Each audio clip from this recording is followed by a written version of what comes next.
Okay. Hi guys. Um, so obviously this is my first video. I'm considering starting a channel. Um,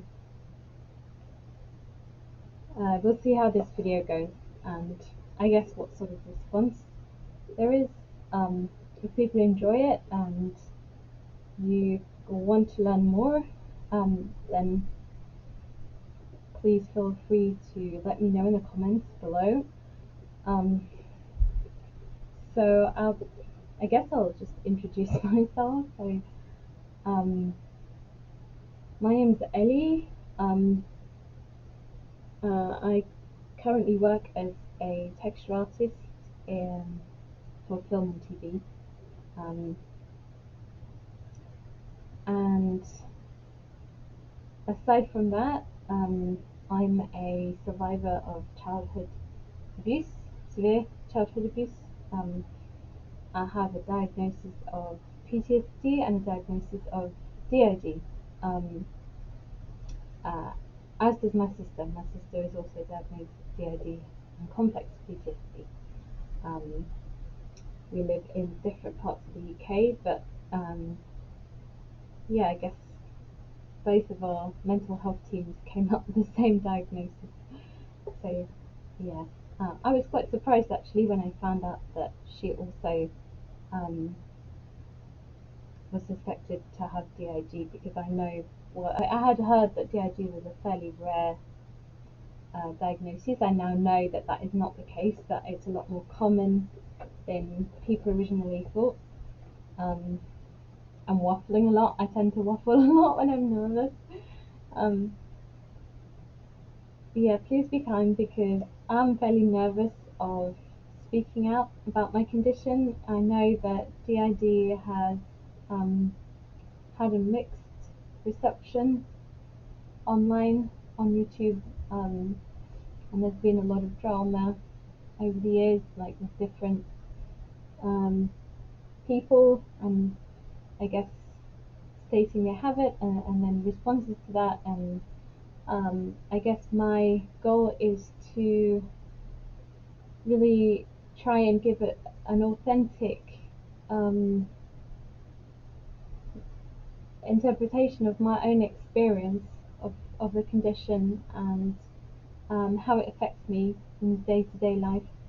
Um, People can be quite surprised, I guess, as to the fact that I have it. Is I think most people that I know are not aware that I have it, actually, unless I have specifically told them. Most of the time I don't tell people that I have DID, just mostly because of fear of how people might perceive me, uh, etc. Anyway, um, don't know what else to say really. Like, yeah, I think my goal really is just to have a space where I feel able to talk about what's going on for me. Sometimes, um, with me, certainly with my parts, I find it very hard to access them. Um, when I've seen some people on YouTube, they seem to switch a lot, even on camera, and um, uh, I think it's different for everyone how they experience their condition, and there's no one way to have DID. Every experience is valid in its own way, and I think in my experience, it's just the way that you experience your condition is the exact result of what you've been through and who you are as a person. Um, for me specifically, with my um, particular experience, um, I grew up in a very abusive household, and um, my stepfather was responsible for um, the vast majority of what I went through. Not all of it, but it was largely the cause. Um, it's hard to talk about. um, so my sisters and I went through about 10 years of um, uh, violence, aggression, and sexual abuse as well. Um, None of which was particularly pleasant. And I was not diagnosed for a very long time. Actually, I um, uh, initially um, was diagnosed with anorexia.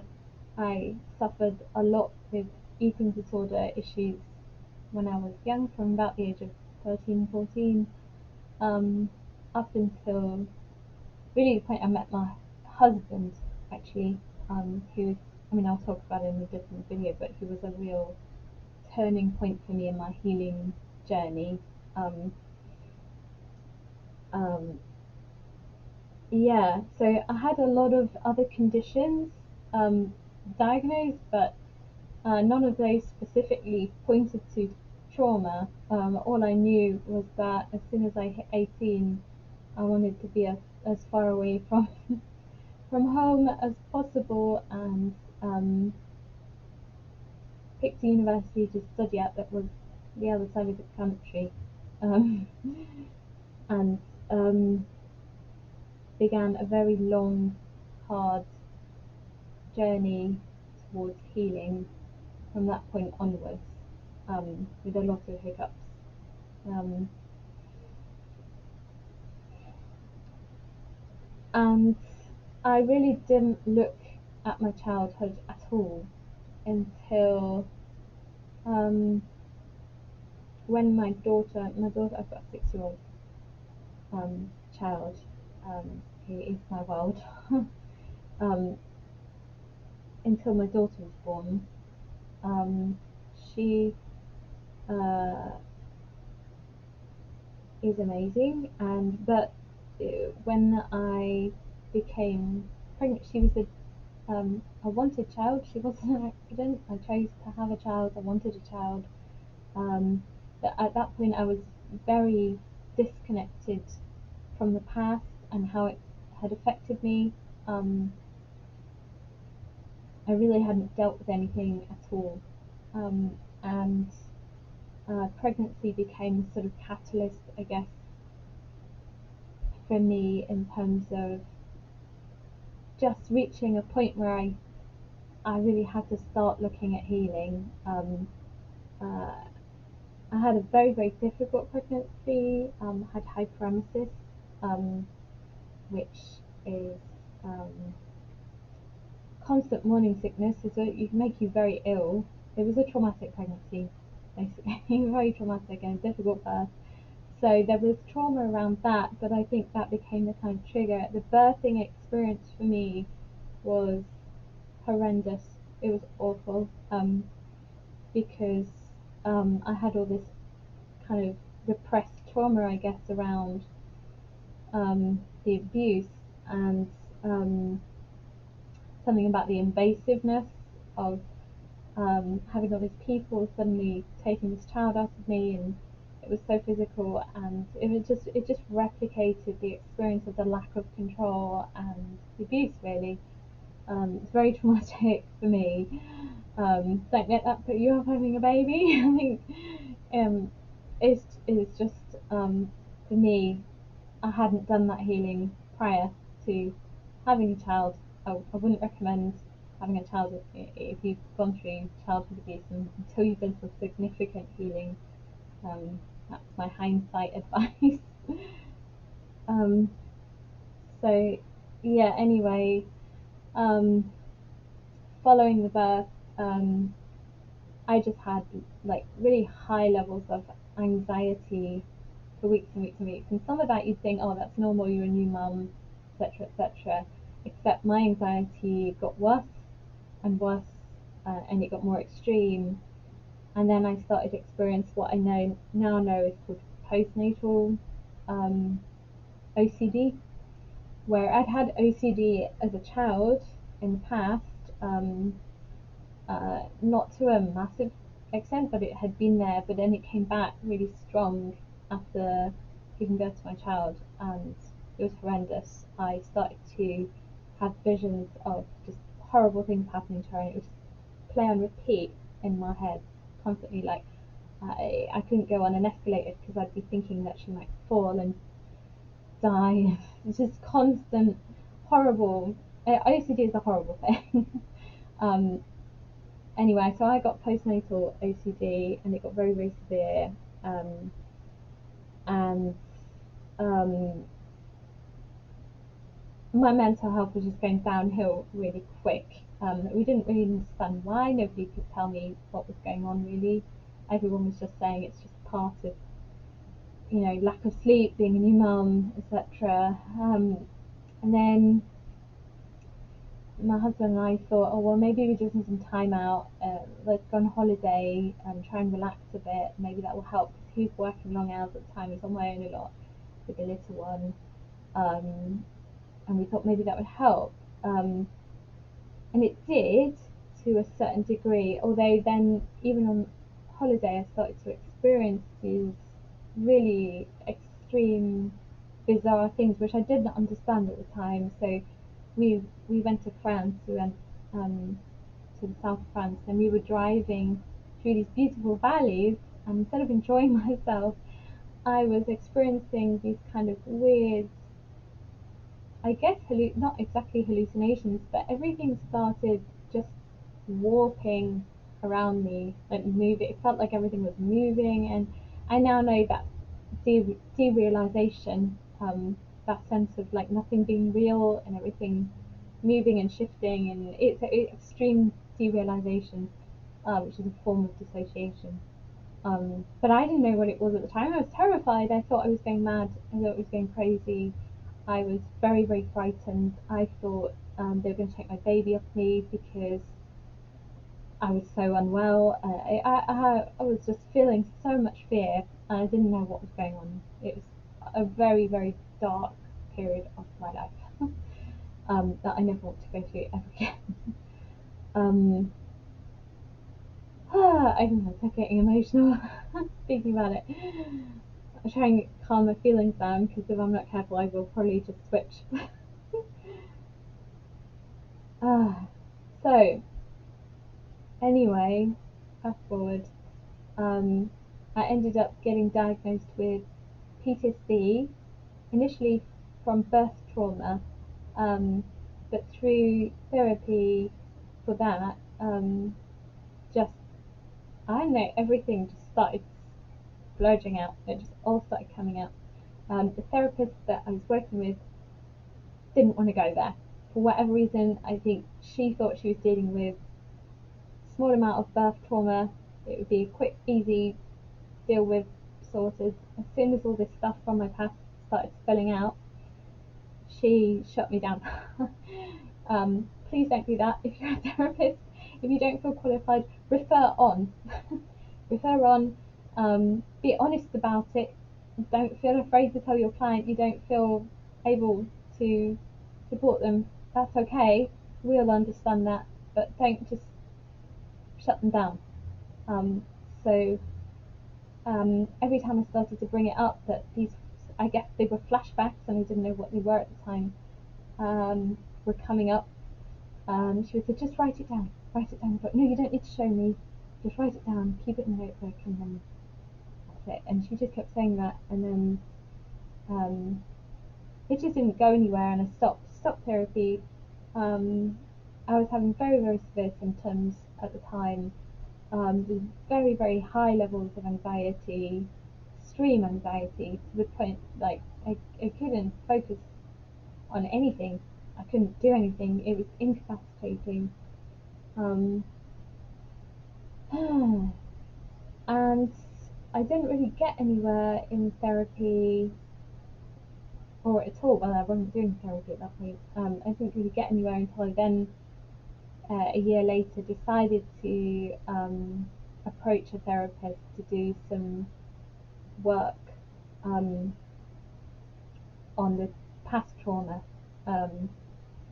at that point I had zero memories, zero access to it, other than these weird flashbacks that kept coming up, these really scary flashbacks.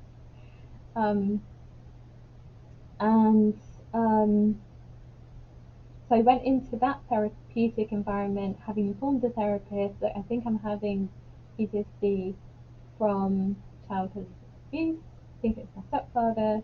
That's about it. That's all I've got.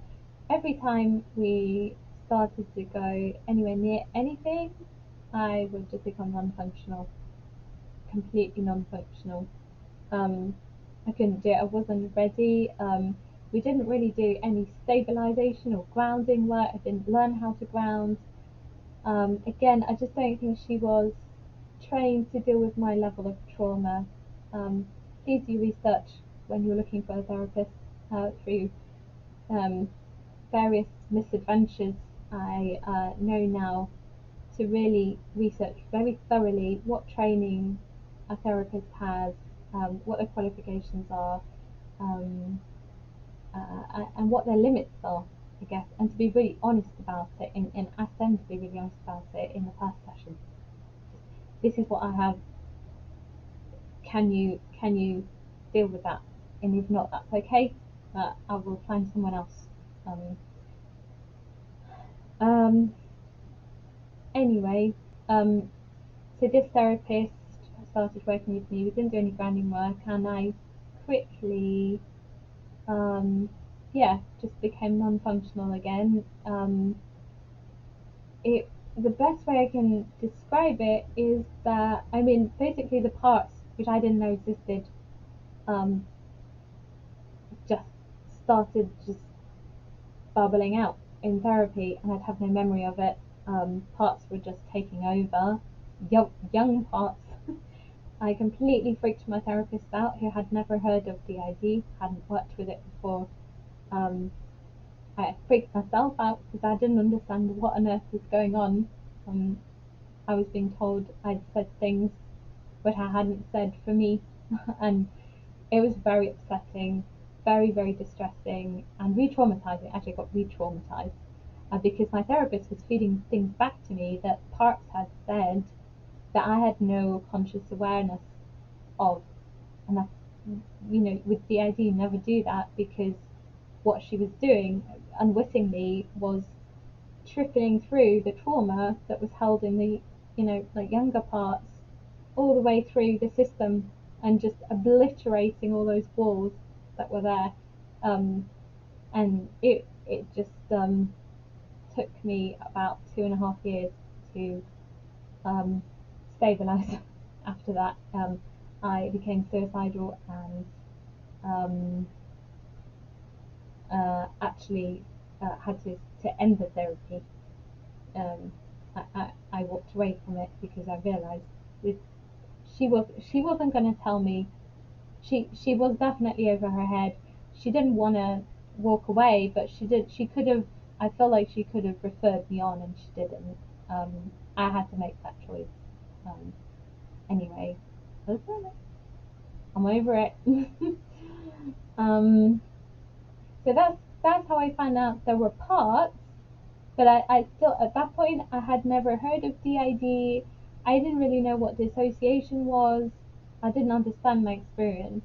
Um, um, and I don't remember how I found out. I was researching. I think I was just like looking on Google, like everywhere, to try and um, find out what the hell was going on with my experience. And then I came across PODS, um, which has a lot of information on there for people who are going through similar things to me. And suddenly the penny dropped, and I was like, oh, that's what is. I think that's what's going on. This is exactly my experience. Everything kind of made sense, um, but I didn't want to proceed with thinking that that's what it was without some kind of, I guess, diagnosis for myself, because I felt like um, I didn't want to have another bad therapy experience where I thought I had a condition and it wasn't that, and get re-traumatized again.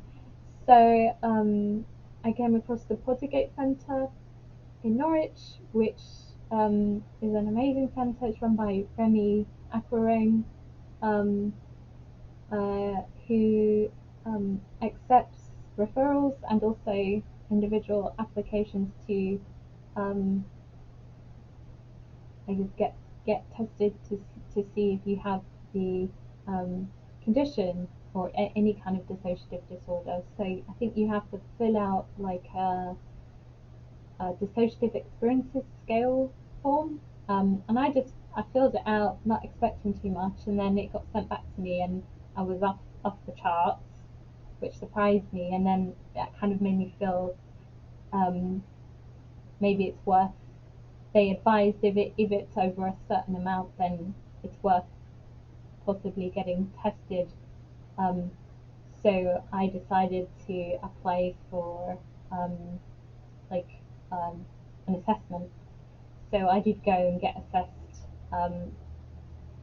It was really hard, actually, um, because um, yeah, to be honest, I don't remember a lot of it as well. I just remember being really stressed, and I the whole way through I thought I'm just a failure. I've probably got like a little bit of dissociation, or like I really thought I'm like I didn't think that I would have DID. I thought, oh, maybe that I'm somewhere on there. Um, but I was really in denial at that point. I was not expecting. I thought he was going to come back and say, maybe you've got a little bit of dissociation, and this is what you need to do. But I was told um,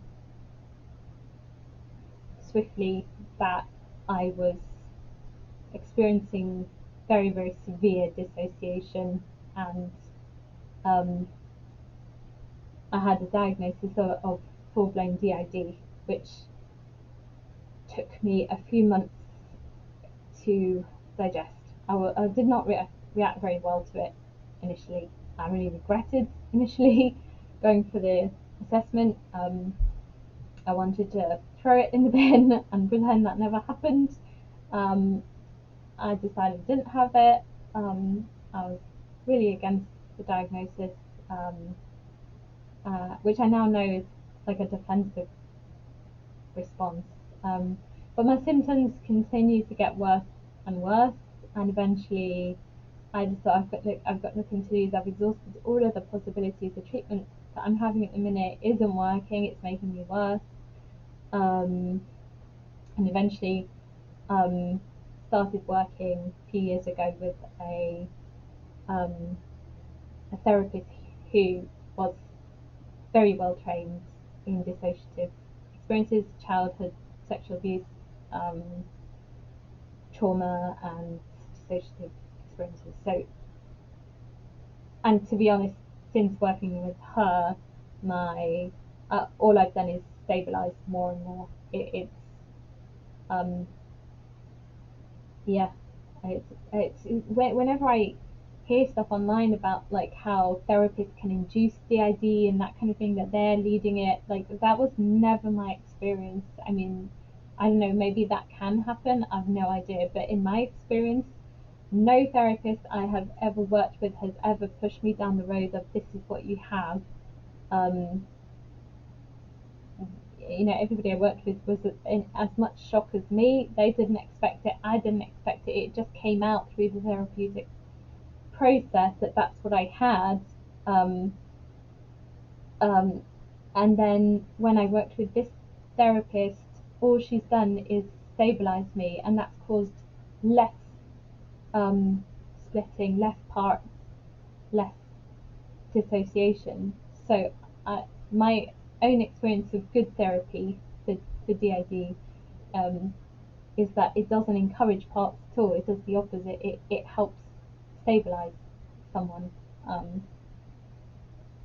So yeah, and I still go through huge amounts of time of weeks and months of the time where I'm just in denial. I do go through a lot of phases where I'm no, there's no parts. not happening. This isn't me. But they are there. I have to acknowledge it, because when I do acknowledge it, I feel better and more stable. Um, so yeah, that's my journey. That's where I am at the minute. I'm still in the process in therapy of learning grounding and stabilization. Although I have gotten to know some parts, I still have very poor communication um, between myself and the other parts. Um, I do know through feedback from my therapist that there are lots. There's quite a lot of parts. I got at the beginning, I was more interested to find out about a part, and after a point, as more parts were coming out through the process, I began to get more and more phobic, which again is something I understand is quite normal. Um, and I do find I'm very phobic about parts at this point. Um, and again, I do think that's a DID thing. You know, with my part, um, um, this is the part that works. I have a very demanding job. I work in a senior role in the film industry. I work as a senior texture artist in the film industry, and it's a demanding job. It is. I have to be professional, and um, that part's always been there. Very workaholicy,